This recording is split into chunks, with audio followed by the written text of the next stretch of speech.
తెలంగాణలో తక్కువ ఫీజులతో high quality results ఇస్తున్న ఏకైక సంస్థ Tirumal IAS institute. Welcome to Suman TV. నేను ప్రస్తుతం ఎస్ఎల్బిసి ఎక్కడైతే ప్రమాదం జరిగిందో శ్రీశైలం ఎడమగట్టు కాలువ దగ్గర ఇక్కడ ఉన్న ఈ ప్రాజెక్టు ఇక్కడ నుంచే వర్క్ జరుగుతుంది. ప్రమాదం జరిగింది ఇక్కడ నుంచి ఒక 13 కిలోమీటర్ లోపల వాతావరణం ఎలా ఉంది?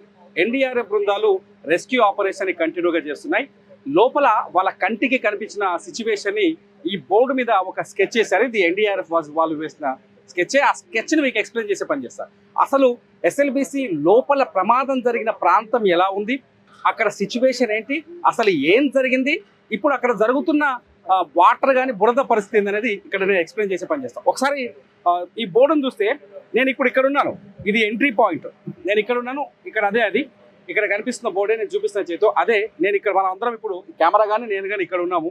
ఇక్కడ నుంచి మొత్తం 13 కిలోమీటర్ల 850 మీటర్లు ఇప్పుడున్న టన్నెల్ రెడీ అయి ఉంది, తవ్వుతుంది, పని జరుగుతున్న ప్రాంతం 13 కిలోమీటర్ల 850 మీటర్లు 13.85. అయితే 11 కిలోమీటర్ల వరకు చాలా క్లియర్గా ఉంది రాస్తా. ఎటువంటి వాటర్ లేదు, ట్రాక్ ఈజీగా ఉంది. ఇక లోకో పైలట్ ఇక్కడ మన రైలు పట్టాలు అంటే కార్మికులు తీసుకుపోవడం కానీ అవసరాలకి అన్నిటికీ తరలించే రైలు ఉంది. ఆ పట్టాలు క్లియర్గా ఉన్నాయి, ట్రాక్ కూడా చాలా క్లియర్గా ఉంది, ప్రాబ్లం ఏం లేదు. 11 కిలోమీటర్ నుంచి వాటర్ వస్తున్నాయని మొదటి నుంచి వాళ్ళు ఎవరైతే ఇక్కడ వర్క్ చేస్తున్నారో వాళ్ళు చెప్తున్నారు.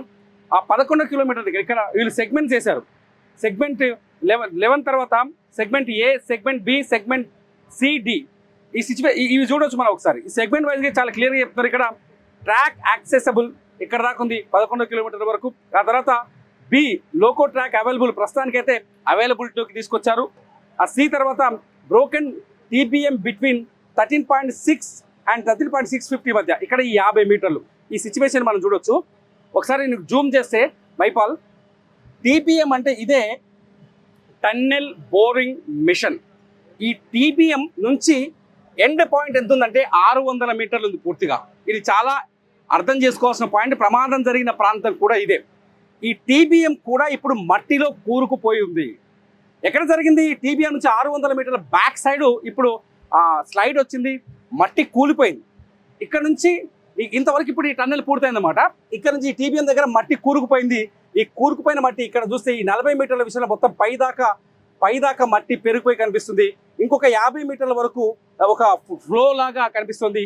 ఇందులోంచి వరద వస్తుంది, వాటర్ వస్తుంది. ఈ 600 మీటర్ల మధ్యనే ఈ చిక్కుకుపోయిన 8 మంది చిక్కుకుపోయారు. ఈ 8 మంది ఉన్న ప్రదేశం ఈ 600 మీటర్లే. ఈ 600 మీటర్లలో వాళ్ళు ఎక్కడున్నారని వెతికే ఆపరేషనే ఈ ఆపరేషన్ అంతా. ఎన్డీఆర్ఎఫ్ కావచ్చు, లేకపోతే బయట నుంచి వచ్చిన నేవీ టీం కావచ్చు, లేకపోతే ఆర్మీ టీం కావచ్చు, లేకపోతే ర్యాట్ హోల్ మైనర్స్ అని తీసుకొచ్చారు వాళ్ళు కావచ్చు, ఎస్డీఆర్ఎఫ్ కావచ్చు, ఇక్కడ ఉన్న బలగాలన్నీ పనిచేస్తుంది. ఈ 600 మీటర్లలో ఉన్న ఆ 8 మందిని ఎలా బయటికి తీసుకురావాలని. అలా తీసుకురావడానికి అతిపెద్ద సమస్య ఏమవుతుందంటే బురద కూరుకుపోవడం. ఇక్కడ ఏదైతే టీబీఎం ఉంది కదా, ఇక్కడ ఈ టీబీఎం టన్నెల్ బోరింగ్ మిషన్ ఉంది కదా, ఈ మిషన్ బ్యాక్ సైడ్ ఇదంతా మట్టి అంతా కూరుకుపోయింది. ఇక్కడ చూడండి, ఇది వెంటిలేషన్ ట్యూబ్. ఇది మనం అక్కడ చూస్తున్నాం. అక్కడ సౌండ్ పైప్ ఇక్కడ నుంచి వచ్చింది, ఈ పైప్ ఇక్కడ నుంచి స్టార్ట్ అయింది. ఈ వెంటిలేషన్ ట్యూబ్ ద్వారా పనిచేసే వాళ్ళకి అక్కడ వెదర్ని అనుకూలంగా చేసే ట్యూబ్ ఇది. అయితే ఈ ట్యూబ్ కూడా ఇక్కడ మలిగిపోయింది. అంటే మొత్తం ఇదంతా బ్లాక్ అయిపోయింది. ప్రస్తుతానికైతే మనం చెప్పుకోవాల్సింది ఏంటంటే ఇదంతా బ్లాక్ అయిపోయింది. ఆ 8 మంది ఇందులోనే ఉన్నారు. గడిచిన 4 రోజులుగా శనివారం నుంచి ఇవాళ వరకు ఇందులోనే ఉన్నారు. వాళ్ళని పసిగట్టడం ఇప్పుడు అతిపెద్ద సమస్యగా మారింది. పసిగట్టకపోవడానికి కారణాలేంటి?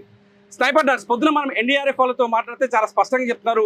వాళ్ళు స్నైపర్ డాగ్స్ని తీసుకొచ్చినప్పుడు ఆ కుక్కలు మనుషుల వాసనని గుర్తిస్తాయి. నేను చాలాసార్లు చూసాము. ఏదో ముఖ్యమంత్రి లేకపోతే ఏదో మంత్రి భూమిలోకి వచ్చినప్పుడు ఆ కుక్క స్నైపర్ డాగ్స్ తీసుకొస్తే అక్కడ బాంబు పెట్టినా అంటే భూమిలో దాదాపు 10-15 మీటర్ల వరకు ఉన్న ఏదైనా వస్తువు వాసన పసిగట్టే శక్తి ఆ స్నైపర్ డాగ్స్ ఉన్నాయి. ఆ స్నైపర్ డాగ్స్ కూడా నిన్న తీసుకెళ్ళాలి లోపలికి.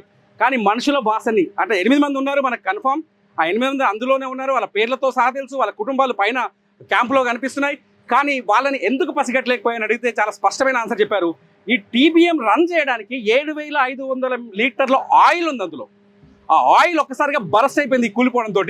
ఆ ఆయిల్ ఈ మనుషుల వాసనకి మధ్య అవాంతరంగా మారుతుంది. సో అక్కడ స్నైపర్ డాగ్స్ వర్కౌట్ కాలేకపోయారు. ఇక మిగిలిందంతా ర్యాట్. ఇప్పుడు ఈ ర్యాట్ మ్యాన్ హోల్ టీం ఏం చేస్తుంది అనేది అతిపెద్ద ప్రశ్నగా మారింది. ఫైనల్గా ఎన్డీఆర్ఎఫ్ మాత్రం ఇక్కడ నిరంతరంగా నిర్వాధికంగా ఆపరేషన్ కొనసాగుతుంది. ప్రస్తుతానికి ఆల్రెడీ టీమ్స్ లోపలికి వెళ్ళాయి, మళ్ళీ వర్క్ స్టార్ట్ చేశారు. ఇక్కడ మంత్రి జూపల్లి కృష్ణారావు కూడా ఇక్కడ నుంచి దాదాపు 13 కిలోమీటర్ 11-12 కిలోమీటర్ల వరకు వెళ్ళొచ్చాడు ఆయన. నిన్న ఎన్డీఆర్ఎఫ్ బృందాలు చెప్తున్నా మేము ఇక్కడ దాకా రీచ్ అయ్యాం ఆల్మోస్ట్ ఆల్, కానీ అక్కడ వే లేదు, అక్కడ మనుషుల్ని రెస్క్యూ చేసే పరిస్థితి లేదు, మనుషుల్ని గుర్తుపట్టే పరిస్థితి లేదు, వరద మడుగ్గా ఉంది. ఇందులో నుంచి ఇప్పుడు ఈ ఏరియాలో వాటర్ పైనుంచి జలలాగా కురుస్తుంది, కింద నుంచి ఒక కాలువలాగా వస్తుంది. ఈ వాటర్ అంతా పెద్ద పెద్ద మోటార్లు పెట్టి పైపుల ద్వారా బయటికి పంప్ చేస్తున్నారు. ఈ వాటర్ మీరు ఒకసారి విజువల్లో మనం చూస్తే ఇక్కడ నుంచి ఎస్ఎల్బిసి నుంచి పైకి కృష్ణానది ఉంది బ్యాక్ సైడ్, ఆ కృష్ణానదిలో దాన్ని డంప్ చేస్తున్నారు. సో ఈ వాటర్ని ఇదంతా డ్రై చేసేది ఎప్పుడు, ఈ మట్టిని అక్కడ నుంచి రికవరీ చేసి అందులో మనుషుల్ని వెతికేది ఎప్పుడు అనేది అతిపెద్ద ప్రశ్నగా మారింది. మొత్తంగా ఇది ఎన్డీఆర్ఎఫ్ ఇచ్చిన I sketch of tunnel, NDRF ఇచ్చిన స్కెచ్ లోపల పరిస్థితి, ఇది ఒరిజినల్గా ఇక్కడ సిచ్యువేషన్. చూద్దాం ఈ సిచ్యువేషన్కి ముగింపు ఎప్పుడు పడుతుందో. చూస్తూనే ఉండండి సుమన్ టీవీ.